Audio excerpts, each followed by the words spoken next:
अभिषेक मोहन सातम देख विशेख खंड तिमार हुए सुख धामी खंड तिमार हुए सुख धामी पूर्ण प्रकाश भयो उर्मे पूर्ण प्रकाश भयो उर्मे हिम द्वैत गयो लख एक ललामी हिम द्वैत गयो लख एक ललामी सद्गुण कुंज खिले मन मानस सद्गुण कुंज खिले मन मानस कर्म लोक दुरे भोगामी कर्म उलोक दुरे भवगामी आत्म रूप विराज रहे आत्म रूप विराज रहे गुरुदेव को बारंबार नमामि गुरुदेव को बारंबार नमामि ब्रह्मचर्य व्रति सु अखंड धृति ब्रह्मचर्य व्रति सो अखंड धृति सुकृति सन्मार्ग किए जिन तय सुकृति सन्मार्ग किए जिन तय प्रकृति से परे विकृति को हरे प्रकृति से परे विकृति को हरे संसति संताप कियो जिन क्षय संसति संताप कियो जिन क्षय जगति में जितेंद्र करी जागृति जगति में जितेंद्र करी जागृति निर्मल सद ज्ञान दियो निर्भय निर्मल सद ज्ञान दियो निर्भय श्रोता समाज सभी बोलो श्रोता समाज सभी बोलो श्री सतगुरुदेव भगवान की जय। श्री सतगुरुदेव भगवान की जय श्री सतगुरुदेव भगवान की श्री सतगुरुदेव भगवान की जय। परम पूज्य स्वामी निश्चल दास जी महाराज कृत विचार सागर तृतीय तरंग का छंद नंबर 16।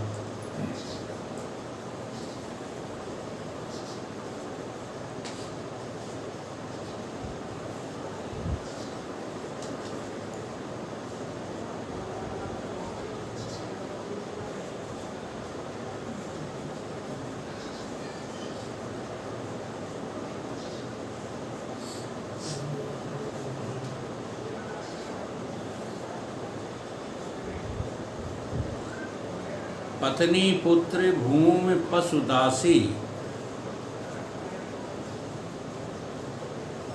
दास द्रव्य ग्रह ब्रीह विनाशी धन पद इन सब हिनको भाखे भय गुरु शरण दूर तहि नाथ।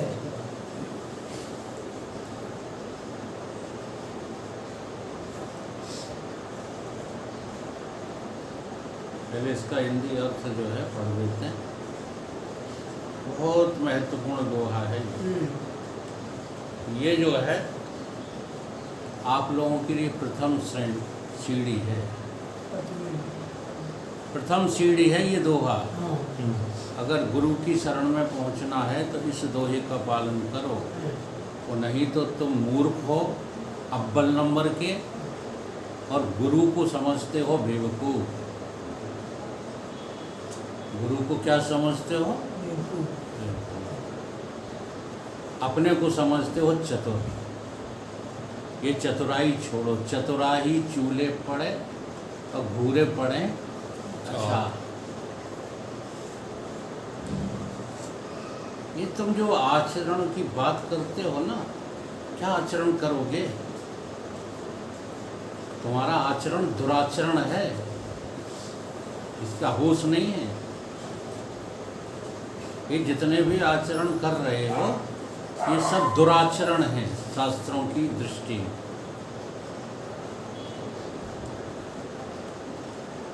इनको सबको अधर्म कहा है। अपेक्षा से तो तुम धार्मिक हो। कैसे जुआ नहीं खेलते तो धार्मिक, अपेक्षा करते धार्मिक हो। चोरी नहीं करते धार्मिक हो। शराब नहीं पीते, लेकिन शास्त्र जिनको जो है धर्मात्मा कहता है वो तुम नहीं हो, वो तुम अभी भी अधर्मी हो, क्योंकि तुम अभी इस देह को मैं मान करके ही व्यवहार में लगे। 95% लोग इस देह को मैं मान करके ही जी रहे हैं। 5% लोग जो है सूक्ष्म देह को मैं मान करके जी रहे हैं। वो भी जो है कोई ज्ञानी नहीं है, सूक्ष्म वाणी। हाँ, उनसे धार्मिक जो है कृत हो जाते हैं। लेकिन वो धार्मिक कृत कैसे होते हैं? वासना से परिपूर्ण होते हैं, तो उनसे स्वर्ग मिल जाएगा, फिर डूबने के बाद नरक नहीं आओगे। तीसरे प्रकार के होते हैं योगी लोग, जो इस संसार से जो है भोगों से बचते रहते हैं। वो धार्मिक हैं, पक्के धार्मिक वही हैं। कौन? योगी। अब चौथे लोग होते हैं जिनको वास्तव में जो है अपने गुरु की शरण में जाना है और ब्रह्मबोध प्राप्त करना। उन्हीं का जो है गुणगान करते हैं सभी शास्त्र। वही सज्जन पुरुष कहलाते हैं, वही दिव्य पुरुष कहलाते हैं, वही साधु संत महात्मा कहलाते हैं। पहली स्टेज क्या है? भौतिकता में जीने वाले लोग 95% देह की खातिर जीने वाले, उनको जो है किस श्रेणी में लिया गया है? पावर की श्रेणी में लिया गया। ये तो इसमें हो ही चुका है। दूसरे हैं जो अपने को जीव मान करके जीते हैं। जो जीव मान करके जीते हैं, हाँ, उनसे कुछ अच्छे कर्म हो जाते हैं, कुछ खराब कर्म होते हैं। लेकिन वो जो है इस भौतिक शरीर से डरते रहते हैं कि इस शरीर में जीना अच्छी बात नहीं है, शरीर की खातिर जीना अच्छी बात नहीं है। वो जीव को अहम मान के जीते हैं, मैं जीव हूँ, मैं देह नहीं। तीसरे योगी होते हैं जो कारण शरीर को मैं मान कर जीते हैं, वो सदैव कारण में रहते हैं। इसलिए हम अधिकांश कहा करते हैं, कार्य पर दृष्टि न रखो, कारण पर। तूल पर दृष्टि न रखो, मूल पर रखो। ऐसे लोग ही गुरु के जो है भक्त हो सकते हैं, गुरु की शरण में जा सकते हैं। चौथी प्रकार की तो शरण में पहुंच ही जाते हैं, उन्हें केवल आत्म तत्व की बोध की देवी है, सो बोध को प्राप्त हो ही जाएंगे। गुरु शरण में जो गया उसको बोध बिना हुए रहेगा नहीं। इसलिए गुरु की शरणागति सबसे कठिन है। शरण सतगुरु की जो जावे तो भटकना बंद हो जाए। कहीं सतगुरु के वचनामृत अगर तुम पान कर लोगे तो माँ के, अब कितना सरल है, लोग गाते रहते, पालन करना कितना कठिन। अभी भी तुम सतगुरु की शरण में नहीं हो, विचार करके देखो गहराई से। पता नहीं किस किस की शरण में हो, सतगुरु की शरण में नहीं हो। तो उसके लिए ये दोहा कहा गया, पत्नी पुत्र भूमि पशु दासी, दास द्रव्य ग्रह ब्रीह विनाशी, धनपद इन सबहन को भाखे, वह गुरु शरण दूर तही नाखे। पत्नी से याद लेकर के धान्य पर्यंत सारे जितने भी तुम्हारी वस्तुएं हैं जिनको तुम मूल्यवान समझते हो, वो सब संबंधों से लेके वहाँ तक सब के सब, उन सबको त्याग के त्यागी जो गुरु हैं ताकि शरण में आ जाए। किसकी शरण में जाना है? सतगुरु कौन है? जो इन सबको त्याग चुका है वो सतगुरु है। अगर तुम्हारी दृष्टि नहीं बन पा रही, जैसे हम तो अपने ही उदाहरण लेते हैं, हमारे प्रति नहीं बन पा रही है, हाँ, तो तुम छोड़ दो हमारी संगत। मैं तो कह रहा हूँ, तो हमको साधारण इंसान समझते हो, साधारण अपने जैसा मूर्ख और उल्लू समझते हो तो मेरा साथ छोड़ दो, उसी में भलाई है। क्योंकि सतगुरु वो होता है जो सब कुछ जिनको त्यागने की बात कही गई है वो सब त्यागे हुए बैठा है, उनमें से किसी का भी वो ग्रहण नहीं करता। तुमको दिखाई नहीं देगा, तुम्हें तो ग्रहण करता हुआ ही दिखाई देगा, लेकिन वो अंदर से सबका त्यागी हो चुका है। इसीलिए तो तुम जब सब कुछ त्याग करके उसको अर्पण कर दोगे तो वो तुम्हारा लेगा ही नहीं। ये सतगुरु की विशेषता है। डर तो यही सबको लगा रहता है कि हमने धोखे से कहीं सतगुरु को सब अर्पण कर दिया और इन्होंने कब्जा गांठ लिया तो हम तो मारे मारे फिरेंगे, ये शंका जाती ही नहीं। तो सतगुरु उसका त्याग पहले से कैसे कर चुका है, जैसे विष्ठा का त्याग कर दिया जाता है। कोई भी मनुष्य विष्ठा करने के बाद उसकी तरफ देखता भी है, ऐसे ही सतगुरु वही होता है जो इन सब पदार्थों का, संबंधों का त्याग कर चुका है। उसे साधारण इंसान मत समझो। त्याग बल है उसके पास, उसी बल से वो तुमको जो है ठीक करता है।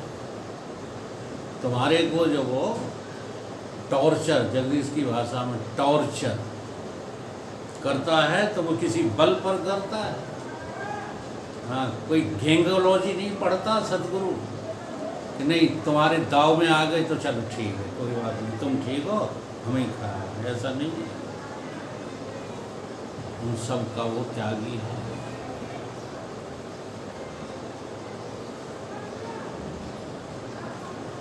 शरण में हो जा, धन अर्पण कहिए।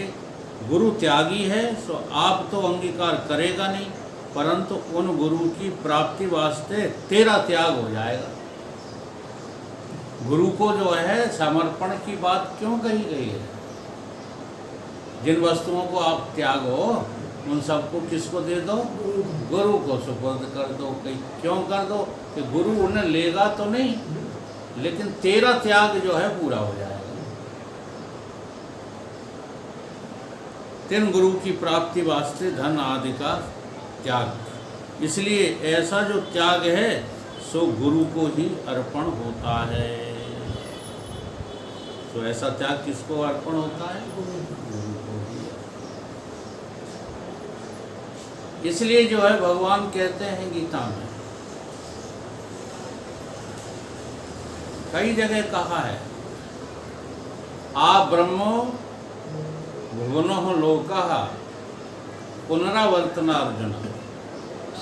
तुम कितने भी बड़े त्यागी बने रहो, कितना भी त्याग करो, ब्रह्मलोक तक जो है तुम पहुंच जाओ त्याग में, फिर भी वहाँ से तुम्हारी पुनरावृत्ति हो जाएगी यदि गुरु की शरण नहीं मिली। कितनी बड़ी महिमा है सतगुरु शरण की। आज के इंसान जो फिर रहे हैं ब्रह्मज्ञानी बने, ये कहते हैं गुरु की क्या जरूरत है, हमारे पास तो बुद्धि है। ऐसे बुद्धिमान लोग जो है 84 लाख योनियों को जाते हैं, उनको कोई भी बचा नहीं सकता है। इसलिए सतगुरु शरण में जरा भी देर मत करो। सतगुरु शरण में जो आ जाते हैं उनको फिर जो है मेहनत नहीं करना पड़ती, क्योंकि उनके सारे अभिमान टूटे हैं ना, सब कुछ समर्पित करके तभी तो आए हैं। चाहे वो साधक किसी भी क्षेत्र के रहे हो। सुखदेव जी महाराज का ये प्रसंग बार बार सुनाने को जी करता है।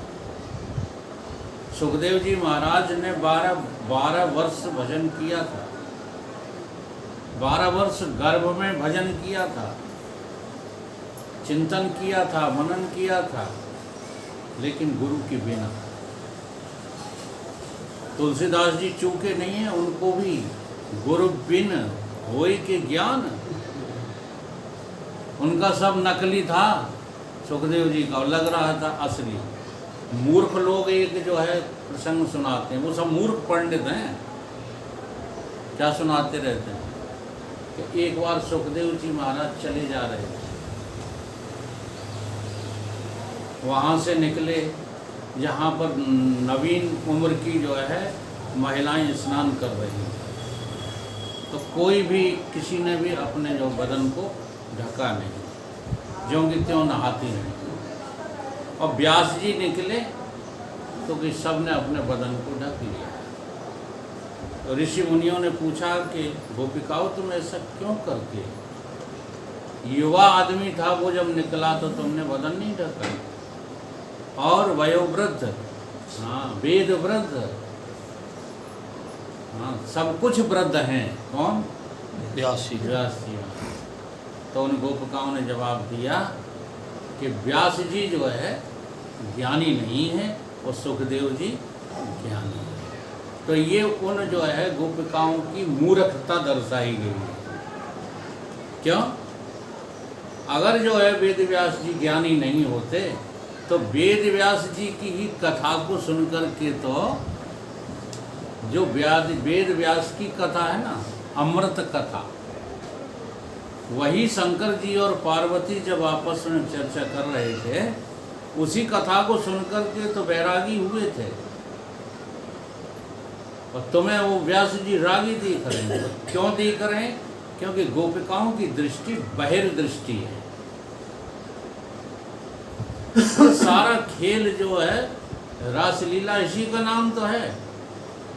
जो बहिर्दृष्टि वाले होते हैं उन्हें सच्चे भगवान कभी नहीं मिलते, धोखेबाज भगवान मिलते हैं, धोखेबाज। और जिनकी अंतर्दृष्टि होती है उनको सच्चे भगवान मिलते हैं। तो व्यास जी को सच्चा बोध था और सुखदेव जी को अभी तक पूरा वैराग भी नहीं था, पूरा बोध भी नहीं। इसलिए व्यास जी ने हाथ पकड़ के कहा था कि अभी तुम अधूरे हो, जाओ राजा जनक के पास, उनको अपना गुरु स्वीकार करके उनसे इस ब्रह्म विद्या को ग्रहण करो। देखिए ऐसा आज के समय में संभव है? जो थोड़ा बहुत भी त्याग किए बैठे हैं वो कहते हैं हमारे पैर छुए आकर वकील साहब। अब तुम छुपा लोगे, लेकिन हम भीतर से तुम्हारे पैर नहीं छूते, बिल्कुल ख्याल रखना। क्योंकि ज्ञानी के पास सारी युक्तियां होती हैं। ज्ञानी पूरा झुक भी जाता है और जरा 1 इंच भी झुकता नहीं है। और अज्ञानी जो है बिल्कुल नहीं झुकते, वो अपने को झुका हुआ साबित करते हैं। ये फर्क है ज्ञानी और अज्ञानी। अज्ञानी को ज्ञानी 1 सेकंड में पकड़ लेता है, और सारे अज्ञानी मिलकर के ज्ञानी को कभी पकड़ नहीं सकते। जब वो अभिनय करते हैं ना, तो कोई पकड़ थोड़ी सकता। अब राम जी को कोई पकड़ पाया है? कैसे सीता जी को कोई पकड़ पाया? कितना नकली विलाप कर रही हैं, हाँ लक्ष्मण तुम और नहीं दोषा, जो फल पावह कीने हो। सारे पशु पक्षी आसमान धरती कांप गए उनके विलाप से, जबकि नकली विलाप था। क्यों? जब लग करो निशाचर नासा, तब लग अग्नि करो तुम। भगवान ने पहले ही उनको ज्ञान दे दिया है, ज्ञान अग्नि में उनको सराबोर कर दिया है। इसलिए सीता जी कुछ साधारण महिला नहीं है, साक्षात ब्रह्मज्ञानी है, साक्षात ब्रह्मज्ञानी। वे रोएंगी, लेकिन ज्ञानी का रोना अज्ञानियों को कैसा कर देता है? बेहाल कर देता है। और अज्ञानी खूब चिल्लाते रहे, साथ में ज्ञानी रोता भी रहेगा, हाँ, और कतई तुम्हारा कतई असर नहीं होगा। तो यही कारण है कि तुम सतगुरु को कभी पहचान नहीं पाते, इसलिए उसकी शरण में जा ही नहीं सकते। क्योंकि वहाँ तो सब कुछ समर्पण करना है। कुछ भी चीज़ जो है आपको बाकी अपने लिए नहीं रखना। जो भी तुम्हारे पास है सब सतगुरु की जो है शरण में अर्पण कर दो। तो कि ये वापसी भगवान कृष्ण ने कहा ब्रह्मलोक से भी वापसी है, पुनरावृत्तार्जुना। तो ये वापसी बंद कब होगी? माम उपेत तू कौनते। भगवान ने हर जगह ये शब्द इस्तेमाल किया है, माम शब्द, माम। अब बताओ किसकी शरण में जाने को कह रहे हैं? माम उपेत तू कौनते पुनर्जन्म न विद्यते। तो भगवान किसकी शरण में जाने को कह रहे हैं? बताओ। ज्ञान की। अभी अधूरे हो, बेटी रटाई बात बोल दी। किसकी शरण में जाने को कह रहे हैं? चलो दूसरा श्लोक बोलते हैं। सतगुरु की। अभी समझ के तो कह नहीं रहे हो। वैसे बात यही है, सतगुरु की शरण में जाने को कह रहे हैं, क्योंकि सतगुरु ही उस ज्ञान से जो है परिपूर्ण है। तुम ज्ञान की शरण में कैसे चले जाओगे? डायरेक्ट बता दो। चलो अभी हम कहते हैं कि आत्मा की शरण में चले जाओ, यही तो लोग गलत अर्थ लगा लेते हैं।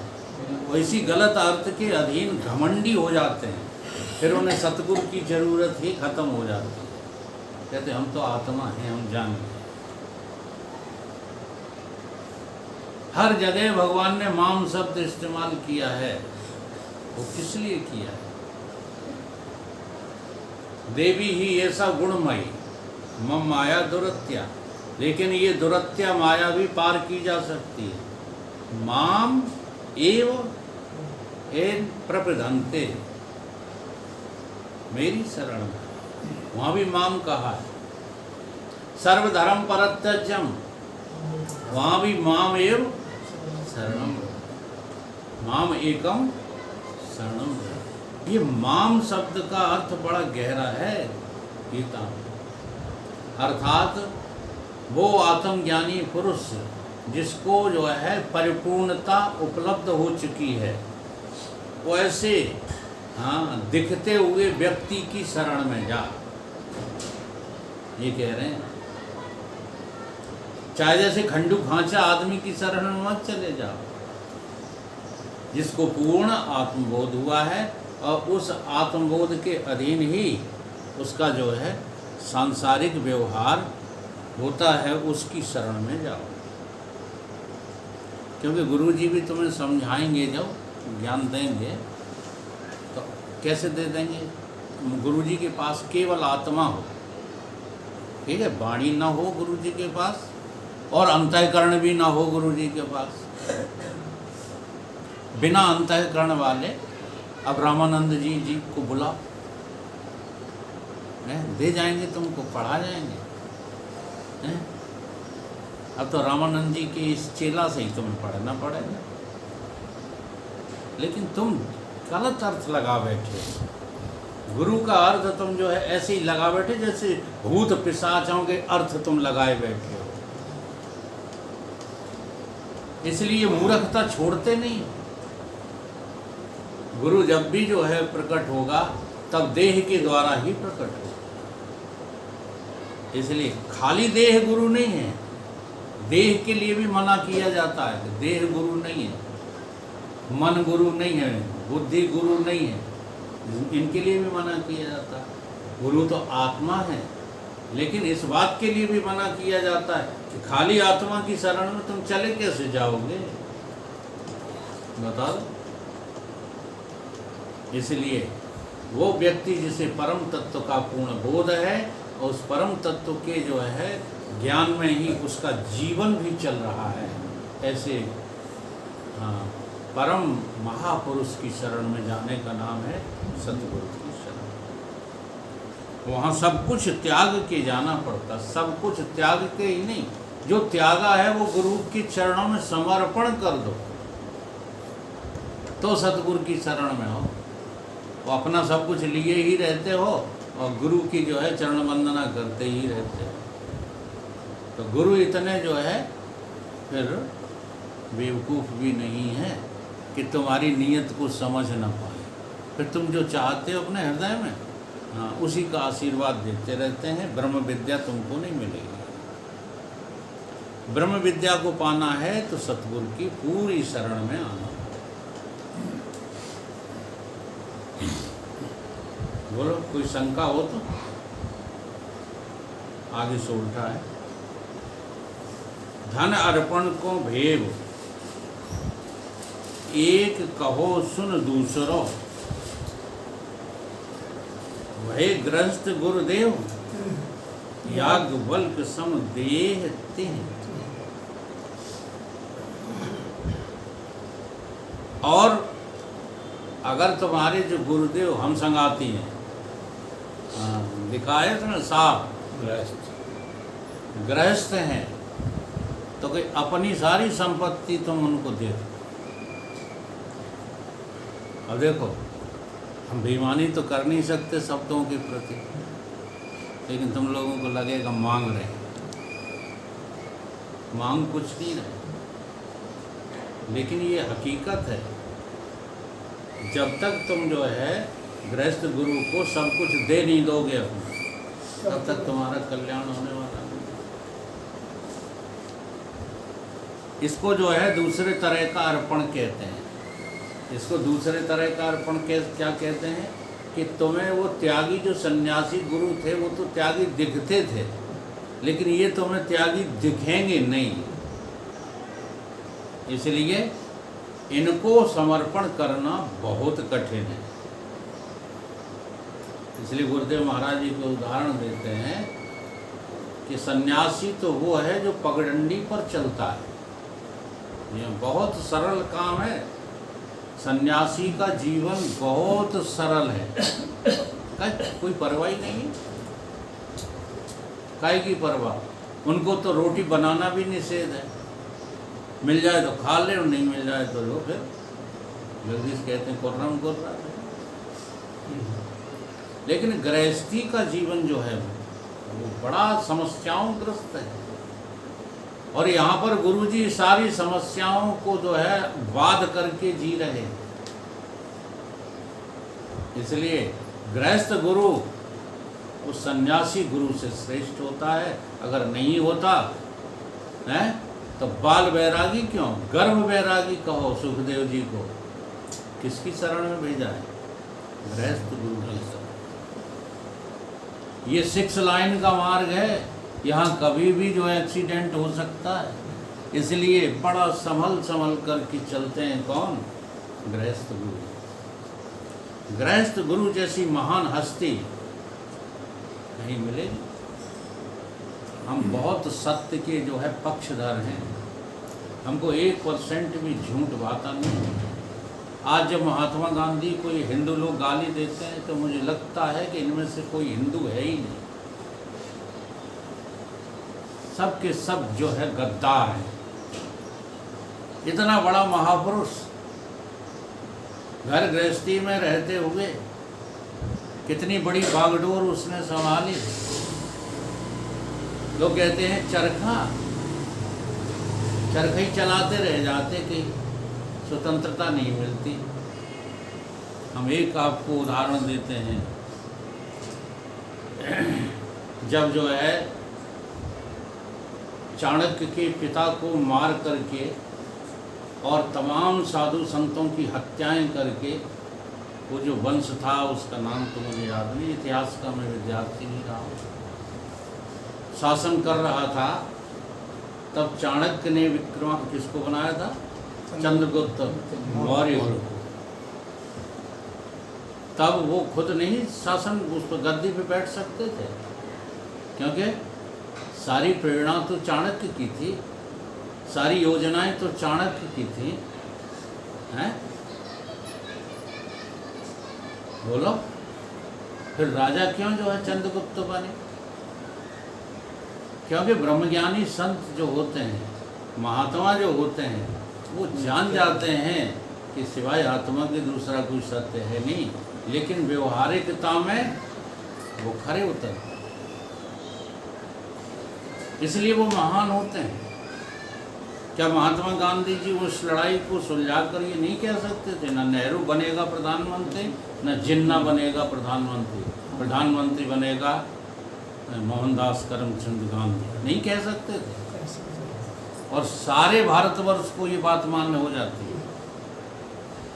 ठीक है, अब एक नया अड़भंगा लगाते रहते हैं। वो कौन थे, पटेल को नहीं बनने दिया, फलाने को नहीं बनने दिया, ढीके को नहीं बनने दिया।